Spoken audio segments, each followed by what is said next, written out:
Morning everyone, কেমন আছো সবাই? আজকে শনিবার, আমি সুকন্যা সকাল সকাল শুরু করছি একটা নতুন ব্লগ তোমাদের সাথে। লাইভ ঘরে বাইরেতে তোমাদের সবাইকে মোস্ট ওয়েলকাম। প্রেগন্যান্সিতে অনেকেরই শুনেছি খুব ক্রেভিং হয়, এটা খেতে ইচ্ছা করে, ওটা খেতে ইচ্ছে করে। আমার কিন্তু সেরকম কিছুই হয়নি, তবে কাল রাত থেকেই ইচ্ছে হয়েছে সকালের ব্রেকফাস্টে গরম গরম লুচি আর আলুর তরকারি খাবো। রান্নার দিদি সকালেই আলুর তরকারিটা বানিয়ে দিয়েছে, আর আটাটাও মেখে রেখে গেছিল। মাও ঘুম থেকে উঠে গেছে। এখন দেখো অনেকগুলো লুচি কিন্তু বেলে নিয়েছি আমি আর মা মিলে। এবার চলো এক এক করে লুচিগুলো ভেজে নিই।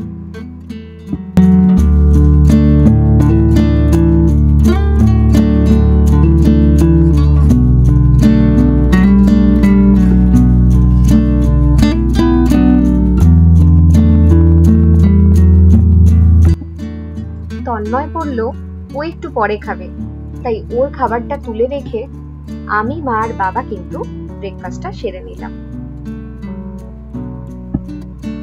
এখানে কিন্তু হোলির আগে অব্দিও ওয়েদারটা ঠান্ডা ঠান্ডা ছিল। এই কদিন আগে গরম পড়তে না পড়তেই আজ আর 10টা বাজলে বাইরে তাকানো যাচ্ছে না। আমার মানি প্ল্যান্টটা তোমাদের মনে আছে? প্রায় 1 বছর আগে ওকে বাড়িতে এনেছিলাম। ঠান্ডায় এমন অবস্থা হয়েছিল, মনে হয়েছিল বুঝি আর ওকে বাঁচাতে পারলাম না, কিন্তু গরম আসতেই কেমন ঝলমলিয়ে উঠেছে দেখো। জানো তো, প্রথম যখন প্রেগন্যান্সির ব্যাপারটা জানতে পারলাম তখন মনে হয়েছিল অনেক দিনের ব্যাপার, কিভাবে এতটা সময় বেরোবে কে জানে। কিন্তু কখন যে 7 মাস পেরিয়ে 8-এ পড়ে গেলাম টেরই পেলাম না। সত্যি সময়টা খুব তাড়াতাড়ি কিন্তু চলে গেল।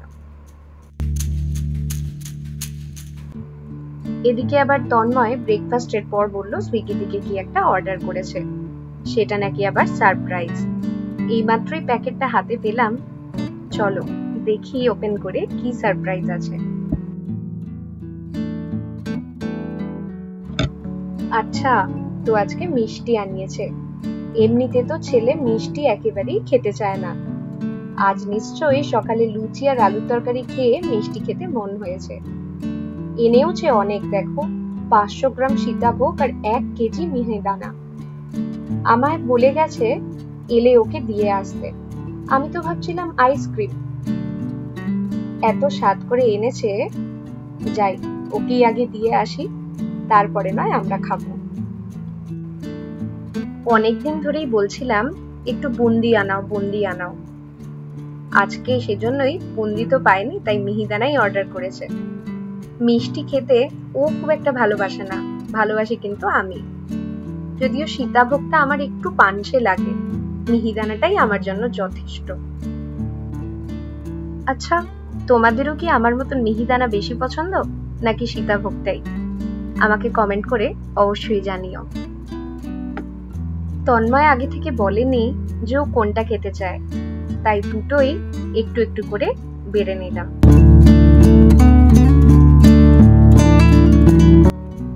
বিয়ের পর থেকে রান্নার জন্য যে ননস্টিক বাসন ইউজ করছিলাম, এই 2 বছর একটানা ইউজ করায় ওগুলো থেকে ব্ল্যাক কোটগুলো আবার উঠতে শুরু করেছে।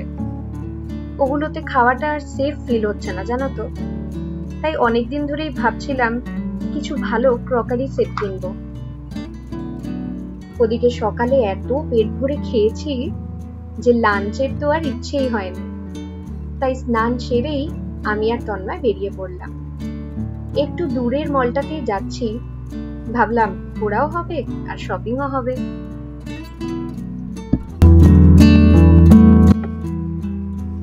যা কিছু দরকারি কেনার ছিল সব মোটামুটি নেওয়া হয়ে গেছে।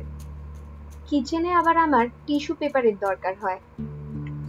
এখানে দেখছিলাম একটার সাথে আরেকটা ফ্রি আছে, তাই 1 প্যাকেট টিস্যু কিন্তু নিয়ে নিয়েছি। এদিকে তন্ময় আবার ওয়ারেন্টি কার্ডটা আপডেট করিয়ে নিচ্ছে, আর যে জিনিসগুলো নিয়েছি সেগুলো একবার খুলে ভালো করে চেক করে নিল। মলের বাইরে এই জায়গাটায় কিন্তু রোদ নেই, বেশ ছায়া ছায়া। এখন বাজে প্রায় 3:30, জানো তো। আর এত সুন্দর হাওয়া দিচ্ছে এখানে, মনে হচ্ছে যেন সি বিচে আছি। গাছপালাগুলো ভালো করে দেখো, তোমরা নিশ্চয়ই বুঝতে পারছো ঠিক কতটা সুন্দর হাওয়া দিচ্ছে। আমার তো এখান থেকে আর যেতেই ইচ্ছা করছে না। এদিকে আবার বেশ খিদে পেয়েছে, তাই দেরি না করে সরাসরি খেতে চলে এলাম। প্রথমেই নিলাম আম পোড়া শরবত, সাথে নিলাম আমাদের দুজনের প্রিয় কলকাতা স্টাইল ফ্রাইড রাইস আর মাটন কষা।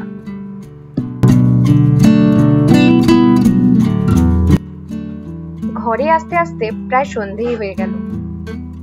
বাড়িতে এসেই নতুন বাসন দেখে মা বাবা তো সুপার এক্সাইটেড। তন্ময় এখানে সবকিছু বোঝাচ্ছে। তোমাদেরকেও বলি, আজকে জানো তো কিছু জিনিস অফারে পেয়েছি।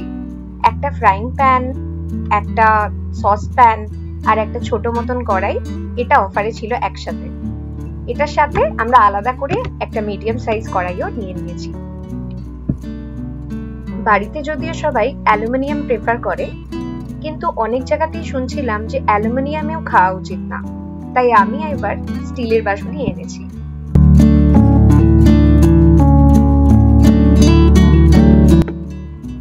জানো তো, আমি আর তন্ময় যখন ছিলাম তখন আমার বাড়িতে চা পাতা কখনোই ফুরাতো না। একটা চা পাতায় প্রায় 6 মাস চলছে। বাবা মা আসার পরেই কিন্তু প্রথম আমার বাড়িতে চা পাতা ফুরোতে শুরু করেছে। ওরা চা খেতে খুবই পছন্দ করে, সারাদিনে 3 বার তো খেয়েই নেয়। সন্ধেবেলা বললো চা বানাতে, লিকার চাই খায় মোটামুটি আজকাল, তাই অল্প একটু চা পাতা দিয়ে হালকা করে চাটা বানিয়ে নিচ্ছি। প্রেগন্যান্সির জন্য গত প্রায় 1 বছরে কিচ্ছু খাইনি, না চা না কফি। ইচ্ছা আছে পোস্ট ডেলিভারি যদি সেরকম কোনো রেস্ট্রিকশনস না থাকে, তাহলে বাড়িতে এসে গরম গরম 1 কাপ কড়া চা কিন্তু অবশ্যই খাবো। ওদিকে আমি বাবা মার জন্য চা বানাচ্ছিলাম, আর এদিকে মা আমার জন্য ডালিমটা চুলে দিচ্ছিল। তন্ময় আবার সন্ধেবেলা হলেই বলে ফুচকা খাবো। যাই হোক, মা বাবা চা ফিনিশ করুক আর আমি ডালিমটা ফিনিশ করে দিই। আজকে এই পর্যন্তই ব্লগটা রাখছি। ভালো লাগলে একটা লাইক করে দিও। সবাই খুব ভালো থেকো। টাটা।